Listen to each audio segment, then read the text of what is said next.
Bien, vamos a tener el día de hoy pues nuestra parte resumen ya de lo que es la festividad de Hanukkah. ¿Por qué la hacemos? ¿Por qué hablamos de ella? ¿Qué tiene que ver con lo que estaremos festejando? ¿De dónde sale? ¿Verdad?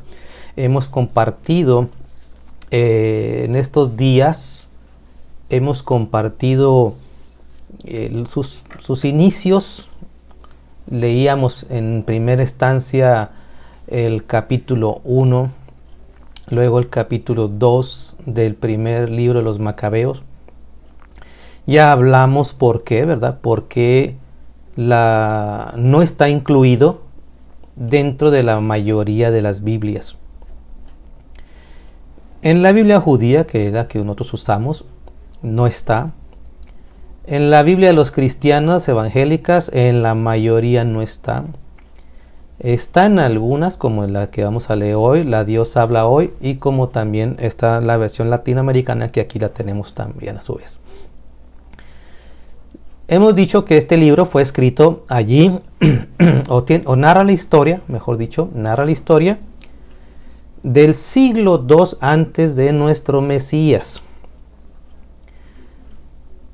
Es conocido ese periodo como el periodo de los 400 años de silencio de Dios, porque no encontramos allí al momento, no tenemos algún profeta, un libro que nos hayan dejado en ese periodo, unos 400 años desde el Mesías hacia atrás.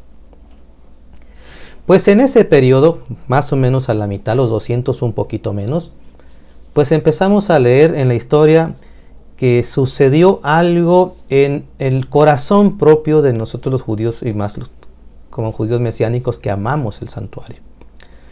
Sucedió algo que platicábamos,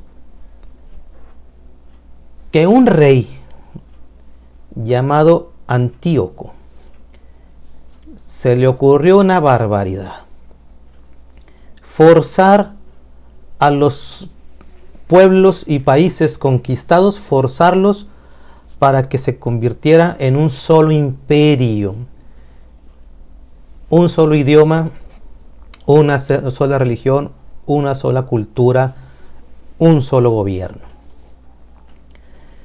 En su conquista llegó el momento de llegar a la región de Judá, la región de los judíos, y iba de pueblo en pueblo forzándolos a sacrificar a cerdos a sus dioses paganos, y como lo decía en el libro que compartimos del rabino Joseph Teluski, erigió en los pueblos figuras, ídolos, para que fueran adorados, y finalmente llegó hasta el santuario. Y allí en el santuario, en el templo, en el que se le conoce como el segundo templo, que no existe hoy en día, que fue destruido allá en el año 70 de nuestra era por el general Titus o Tito, general romano, que fue destruido. Bueno, ese templo antes sí existía. Y ese templo lo invaden, lo profanan, esa palabra, lo profanan, implantando un ídolo al dios Júpiter, como dice Rabbi Joseph Teluski, y forzan a los judíos para que estos a su vez ya adoren a este dios. Y en el altar de bronce, en el altar de los holocaustos, allí sacrificaran cerdo. Mirábamos que en su primera parte muchos judíos estaban aplaudiendo. Sí, es más, vamos a ir por él a que nos instruya sobre estas formas nuevas de religión que se ven exitosas, un imperio poderoso. Qué bueno que nos vamos a modernizar, decíamos nosotros en forma parafraseando, ¿verdad? Qué bueno que vamos a innovar, a modernizarnos, a ser más incluyentes, a ser más tolerable a esto, ¿verdad? Pero esto obviamente hizo que otro sector no estuviera de acuerdo, que estuvieran señalando: esto no está bien, ¿qué está pasando? Todo esto que estoy hablando de poner un ídolo en el templo, un ídolo a Júpiter, y sacrificar cerdos, empezó un 25 de Kislev. Un 25 de Kislev.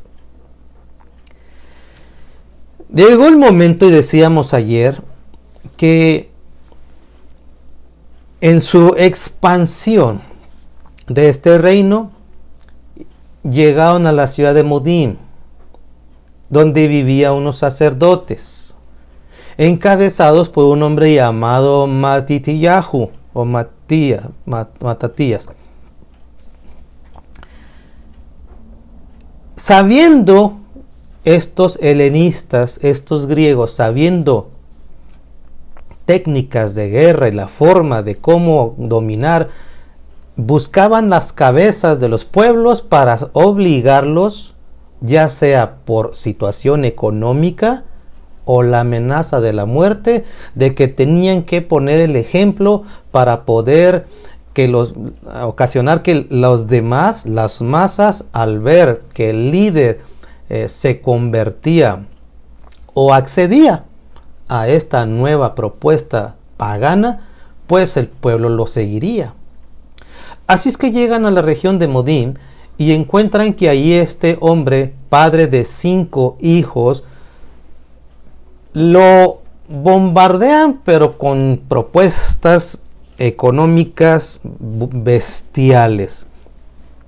Si tú accedes a honrar a los dioses griegos y tú mismo vas y te presentas en el medio del pueblo, en la ciudad de Modim, y sacrificas a nuestros dioses, si tú mismo lo haces, te va a dar el rey oro, te va a dar plata, te va a dar riquezas, te va a dar todo cuanto tú gustes y disfrutes. Este hombre llamado Matitiyahu tenía 5 hijos, y decidieron ellos oponerse a la propuesta de este hombre. Nosotros no vamos a ceder en nada en lo que nos han dicho. Sus 5 hijos, según el libro de los Macabeos 1, primer libro de los Macabeos, capítulo número 2, el primero se llamó Juan, el segundo Simón, el tercero Judas, que se la vamos a ver más adelante, y Eleazar el cuarto, y Jonatán el quinto. Ellos decidieron que no iban a ceder a las propuestas, ni siquiera con la pena de muerte se iban a doblegar, que preferían oponerse a la helenización, al paganismo, a que se les force a cambiar. Decíamos que el Rabbi Yosef Teluski señalaba que de haberse dado la desaparición del judaísmo, o de haberse diseminado y perdido entre los griegos, no existiría hoy en día ni el cristianismo ni el islamismo. Porque a diferencia de todas las culturas, en el concepto judaico era una religión y sigue siendo una religión monoteísta. El grupo helenista, los griegos, como los egipcios, como los romanos, como los babilónicos, estos imperios siempre han sido politeístas. Tienen muchos dioses. Un dios para cada situación. Un dios para cada emergencia, uno diferente para ayudar en determinado momento cuando el otro no puede. Y vean que en el romanismo así ha pasado, ¿verdad? Un santo para cada caso, y si acaso no puede este, me traigo otro, y si no entiende, lo volteo de cabeza. Son cosas que se han perpetuado, fíjense. No más en el romanismo. En el hinduismo, que también es una religión no solamente politeísta, sino panteísta, que parte de todo es Dios, también han caído en esta situación, ¿verdad? Si no puede este, puede el otro, y si no puede el otro, puede aquel. Pero alguien tiene que poder de la diversidad de los dioses, alguien tiene que poder a cada situación.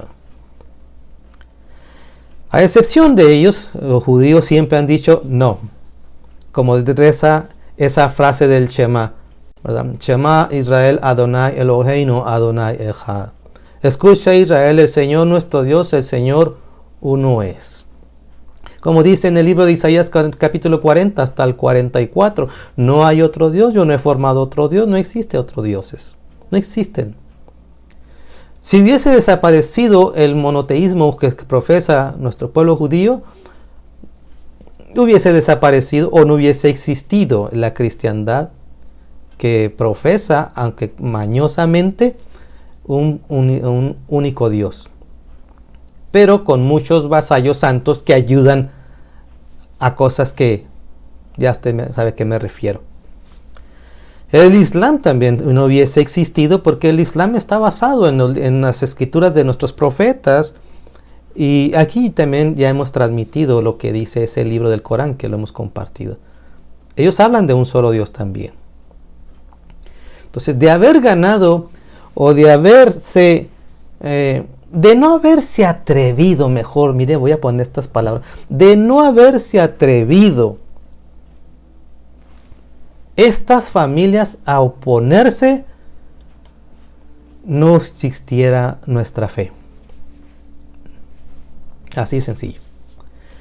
Bueno, ya es entonces acá en el capítulo número 2 que decíamos que preferían morir. Pues preferimos morir antes de que se les ocurra a esta gente obligarnos a hacer algo.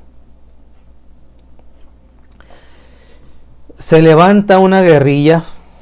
¿Usted sabe a qué se refiere una guerrilla? Un grupo marginado entre las orillas contra un imperio poderosísimo. Un imperio económicamente arrasador.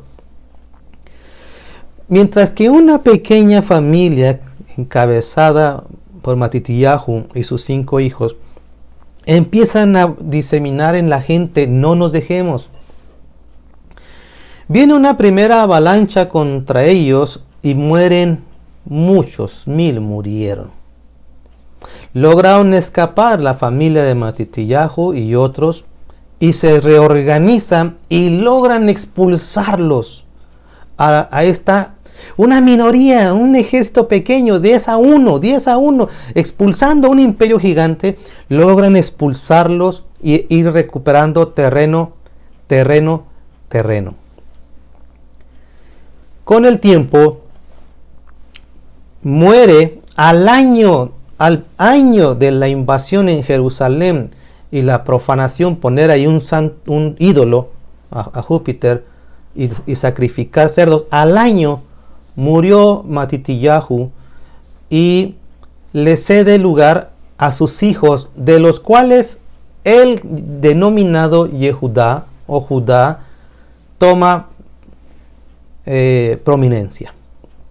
Es el que encabeza ahora esta revuelta que seguía manteniéndose, de extenderse en la región de Judá, para reconquistar y de ir recuperando lo que se había perdido a través de los embates del imperio griego. Ya habíamos dicho nosotros en el anterior capítulo que la propuesta que recibió el padre de esta familia fue respondida con semejante fuerza. Pues aunque todas las naciones hagan y abandonen su cultura y sus dioses, y hagan todo y cedan, nosotros no nos vamos a mover ni una pizca. Así nos cueste la vida, nosotros jamás abandonaremos lo que hemos recibido de nuestros padres. Aunque todas las naciones que forman el reino abandonen la religión de sus padres y se sometan a las órdenes del rey Antíoco, Yo, mis hijos y mi familia seguiremos fieles a la alianza de nuestros padres. Líbrenos, Dios, de abandonar la ley y los preceptos. No obedeceremos las órdenes del rey para apartarnos de nuestra religión, ni a la derecha ni a la izquierda, no un solo gramo nos vamos a mover de aquí. Un solo milímetro sería la expresión más correcta. Recuerde que Antíoco IV, este rey Seleucida, que veníamos platicando que fue de una de las 4 divisiones que tuvo el reino de Alejandro Magno, este hombre se autodenominó Dios en persona. Se hizo llamar Antíoco Epífanes. Él así se creía, él era la manifestación de Dios en persona. Hablamos nosotros que de hecho el profeta Daniel nos dejó con tiempo señales de que eso se iba a cumplir y que se levantaría un rey altanero que invadiría el lugar santo, que profanaría la casa del Eterno. Un rey perverso que tendría como misión conquistar y profanar templos y obligarlos a que creyeran al Dios de las fortalezas, Júpiter. Entonces, alguien tenía que oponerse. Alguien tenía que decidir si se dejaba las cosas como van o decir nosotros no vamos a cambiar. Ese alguien fue Matitillahu y su familia. Tras morir pues Matitillahu, dice en el capítulo número 3 lo siguiente, que queda al mando su hijo Yehudá o Judá, y dice lo siguiente: entonces Judás Macabeo ocupó el lugar de su padre. Todos sus hermanos y los partidarios de su padre lo apoyaron y se entregaron con entusiasmo a luchar por Israel. Judá extendió la fama de su pueblo como un gigante, se protegió con su coraza y se armó para la guerra. Dio batalla tras batalla y con su espada protegió a su ejército. Por sus hazañas parecía un león o un cachorro que ruge tras la presa. Persiguió a los malvados hasta dar con ellos y entregó a las llamas a los perturbadores de su pueblo. Ante él, los malvados se llenaron de terror y los que hacían el mal fracasaron. En sus manos prosperó la causa de la libertad. Les amargó la vida a muchos reyes, pero alegró con sus hazañas al pueblo de Jacob. Su nombre será recordado y bendecido eternamente. Recorrió las ciudades de Judea y exterminó a los impíos que en ella había. Desvió de Israel los terribles castigos.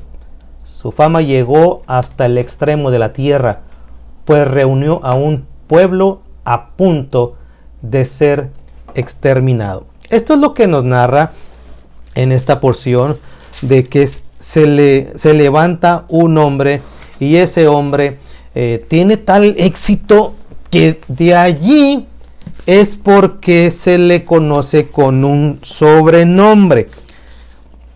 Ese sobrenombre, déjenme, se los leo de aquí del libro del Rabbi Yossi Teluski. De ahí, de lo exitoso y lo sorpresivo que era y lo bueno que era, como dicen hoy en día, para los moquetazos, ¿verdad? Los golpes, era bueno para la guerra. De allí se le conoció el nombre de Macabeo.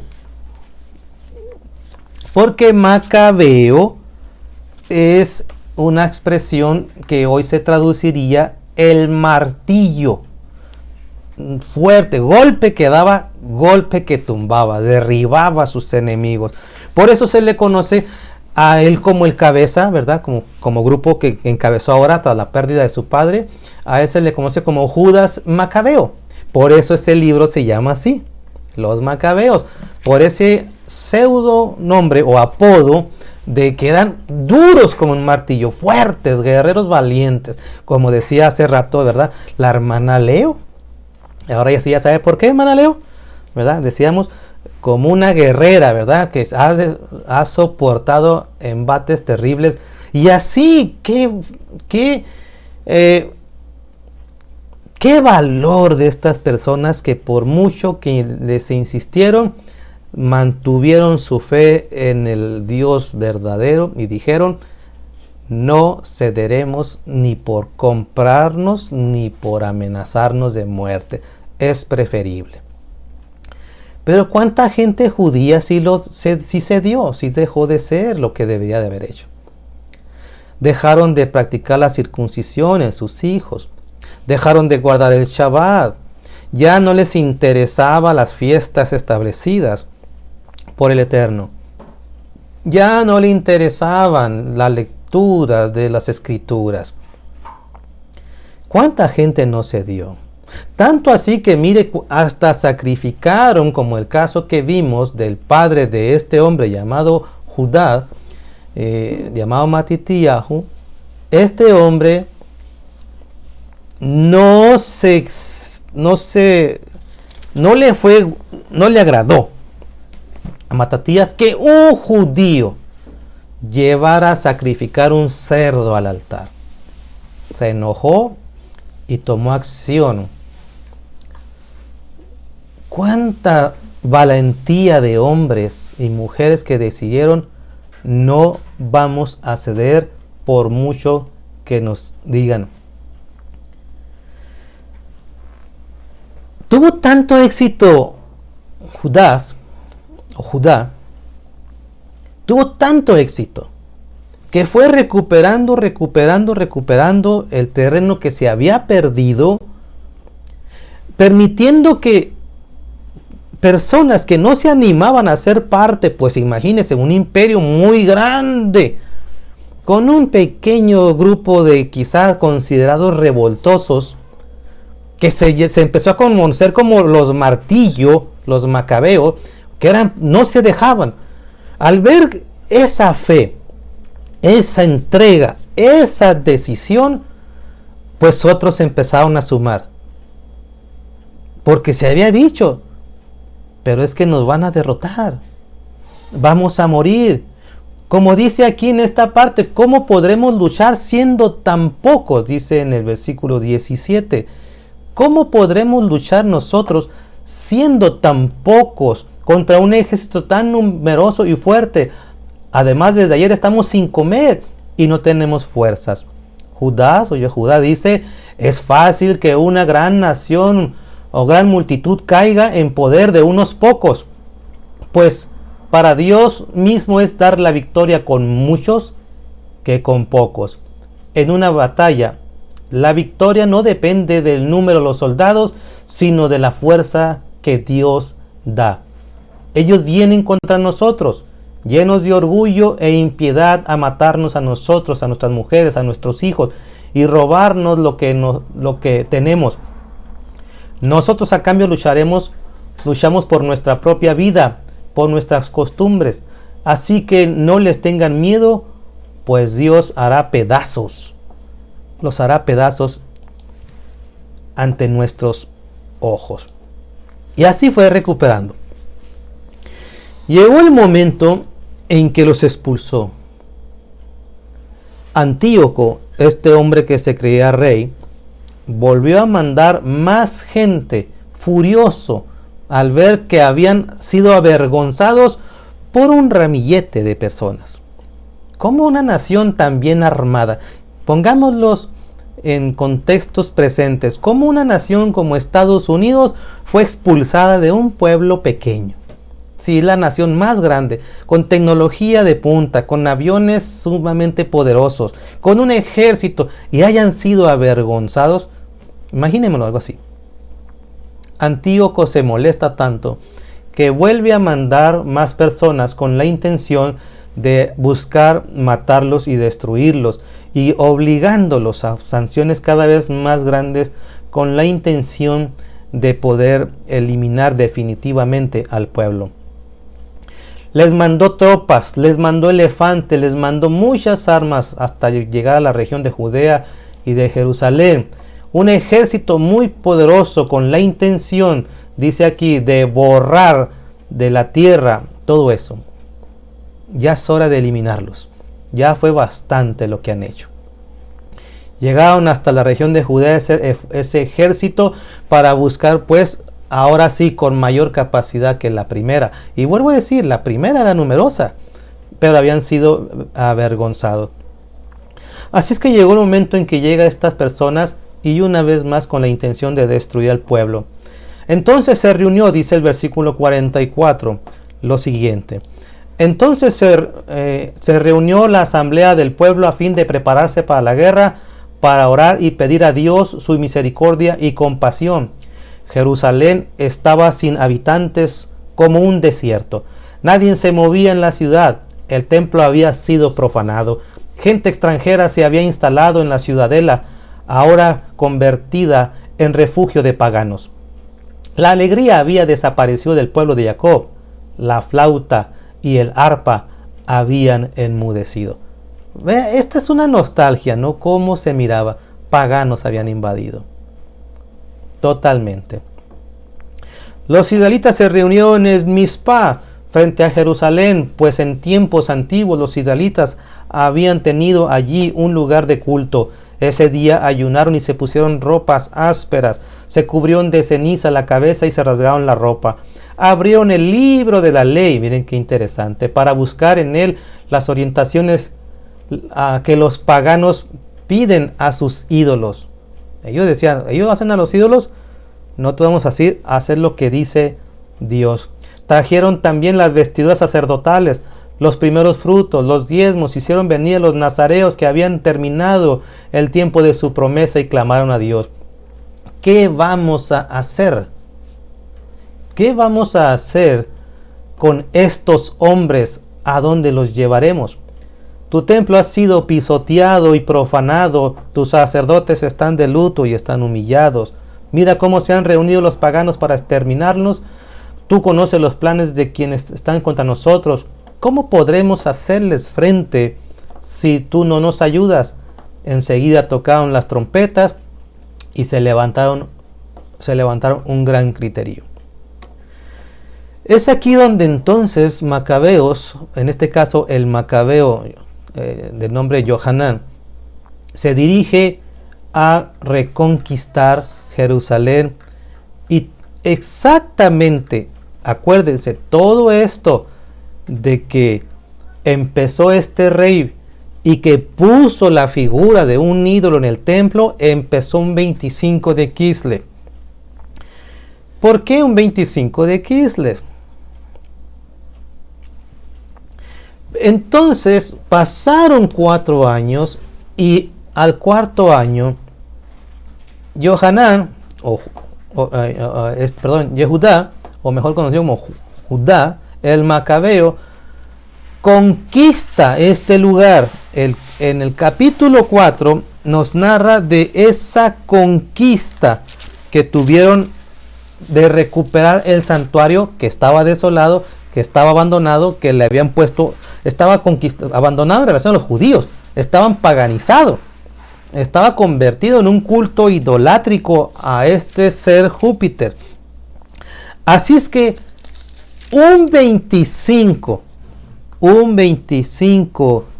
de Kislev, Yehudá reconquista Jerusalén. O sea, en el mismo día, pero hacia 4 años había sido invadido, en el mismo día se reconquista este lugar y logran expulsarlos y hacer nuevo todo otra vez. Dice en el capítulo 4, versículo 36, lo siguiente. 4:36. Judá y sus hermanos dijeron entonces: ahora que nuestros enemigos han sido derrotados, vayamos a purificar y a consagrar el templo. Todo el ejército se reunió y subió al monte Sión. Allí vieron el templo en ruinas, el altar profanado, las puertas incendiadas. En los atrios crecía la maleza como en el bosque o en el monte. Las habitaciones estaban destruidas. Entonces se rasgaron la ropa dieron muestras de intenso dolor, se cubrieron de ceniza y se inclinaron hasta tocar el suelo con su frente. Luego, al toque de las trompetas, clamaron a Dios. Entonces se dan cuenta de esto, que van ganando, y llega el momento en decidir, ya es hora de reorganizarnos. Es por eso que debido a la reconquista, al quitarle el control del templo a los paganos, reconstruyeron el templo, como dice en el versículo número 48. Reconstruyeron el templo, restauraron su interior y purificaron los atrios, hicieron nuevos utensilios sagrados y volvieron a instalar en el santuario el candelero o el candelabro, el altar del incienso, la mesa de los panes. Quemaron incienso sobre el altar e incendiaron las lámparas del candelabro para que alumbrasen el santuario. Pusieron panes sobre la mesa y colgaron las cortinas, y así terminaron su trabajo. Vea esta parte. El día 25 del noveno mes, es decir, Kislev, del año 148, se levantaron muy temprano y ofrecieron, de acuerdo con la ley, un sacrificio al nuevo altar de los holocaustos que habían construido. Es por ello que el 25 de Kislev, y usted está viendo aquí en la pantalla, en la cintilla, estamos por llegar al día 25, porque está establecido en este libro una conmemoración. Esto no es una ordenanza de Dios, es una conmemoración histórica de dedicar el templo. Hanukkah significa dedicación. Hay que dedicar porque había sido profanado y había sido dedicado a un dios pagano, Júpiter. Ahora había sido limpiado, tratado y purificado, ordenado y recuperado el 25, y obviamente en los días subsiguientes fue organizado, y se decreta que a partir de este momento, durante 8 días, como dice en el 56, vean lo que dice aquí, en el 56, durante 8 días celebraron la consagración del altar y ofrecieron con alegría holocaustos y sacrificios de reconciliación y de acción de gracias. Adornaron, por eso adornamos las casas, la fachada del santuario con coronas de oro y escudos decorativos. Repararon las entradas y las habitaciones y pusieron las puertas. Hubo gran alegría en el pueblo porque se veían libres de la humillación que les habían causado los paganos. Judas, el llamado Macabí, con sus hermanos y con todo el pueblo de Israel reunidos, determinaron que la consagración del nuevo altar se debía celebrar cada año con gozo y durante 8 días a partir del día 25 de Kislev. Ya sabe entonces usted que si se cuestionaba por qué empezamos el 25 por 8 días a tener esta práctica en los hogares de la conmemoración de la festividad de Hanukkah, es porque así está en este libro esta historia. Recordamos que fue destruido, pero fue recuperado. Y lo limpiamos y lo empezamos. Ellos empezaron a invadirnos y pusieron su ídolo un 25 de Kislev. Pues un 25 de Kislev, 4 años después, fue recuperado y se decreta. ¿Por qué 8 días? Eso lo vamos a explicar quizá en otra ocasión, pero nomás voy a poner así un resumen sencillito. Parece ser, como dice Rabbi Telosky, es que como no se festejó la festividad de Sukkot, que son 8 días, pues se aprovechó que aquí se incorporan estos 8 días de una fiesta en ausencia del anterior de Sukkot. Yo hablaré, pero en otra ocasión, de otras historias. Lo que usted puede ver el día de hoy es entonces que es una conmemoración de triunfo que nos permite recordar: ¿tú permitirías caer en el paganismo o te defenderías? ¿Pondrías como escudo tu fe? No la voy a cambiar por nada. Amo al Dios de Abraham, amo al Dios de Isaac, amo al Dios de Jacob. Solo el Creador es poderoso y nadie más me puede ayudar como lo hace nuestro Dios. Hanukkah es una festividad que nos recuerda que se puede vencer los intentos de Satán de forzarnos a abandonar al Dios que nos ha dado la vida, la redención, la salvación a través de su Hijo Yeshua. Habíamos compartido que Antíoco es una sombra, un prototipo del antimesías que se levantará tarde o temprano. ¿Y qué tan dispuestos estamos a soportar ese momento, como decía nuestro Adón Yeshua en Mateo 24? Si aquellos tiempos no fueran acortados de la gran desolación que vendrá, nadie sería salvo. Hoy en día pareciera que la gente prefiere adaptar las costumbres que ni siquiera son de su pueblo. Y les permiten o se permiten mantener un sincretismo, una mezcla entre su religión y el paganismo, sin importarle lo que establece la Biblia. ¿Por qué nosotros no hablamos de Navidad? Porque simple y sencillamente detrás de ello hay algo que no queremos ignorar, pero lo veremos en otra ocasión. Así como los macabeos, ¿cómo hace falta que usted o yo nos levantemos como estos hombres y mujeres que decidieron mantener su fe como un martillo fuerte, duro, no doblegarnos, sino vencer ante los embates del enemigo de querer perturbar nuestra fe y dejarnos en la ignorancia? Manténgase como un macabí, como un macabeo. Por eso hablamos nosotros de esta historia, que a pesar de que no es un libro sagrado, si es un libro que narra una historia, exaltamos esos valores que nos comparte este libro, de decir qué hombres que en el momento más difícil dijeron se puede. Qué hombres ante un ejército tan dominante, tan poderoso, dijeron Dios puede vencerlos. Qué hombres y mujeres que a pesar del éxito que tenía este imperio de gobierno y de ir arrasando, ellos dijeron, pues nosotros no vamos a abandonar el pacto que Dios ha establecido con nosotros, ni con nuestros patriarcas. Ese es lo que extraemos de este libro. Cuando festejamos durante 8 días, estamos recordando también esa historia y a la vez ayúdanos a mantener nuestra fe. Para la próxima ocasión estaremos hablando por qué de 8 velas encendemos, cosa que no dice el libro de los Macabeos. ¿Por qué estas velas de Hanukkah que no vienen en el libro de los Macabeos? Por hoy nos quedamos con ello.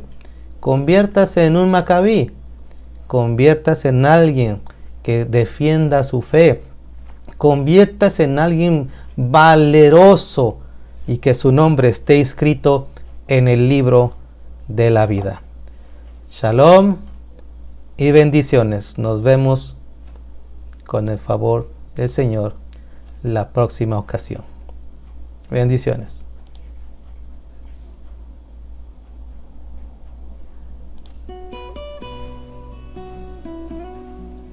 Yeberejeja Adonai veishmereja, Yaer Adonai panav eleja vihuneja, Isa Adonai panav eleja veyasem leja, Shalom. Que el Eterno te bendiga y te guarde, que el Eterno haga resplandecer su rostro sobre ti y te muestre su favor, que el Eterno levante su rostro sobre ti y te dé paz.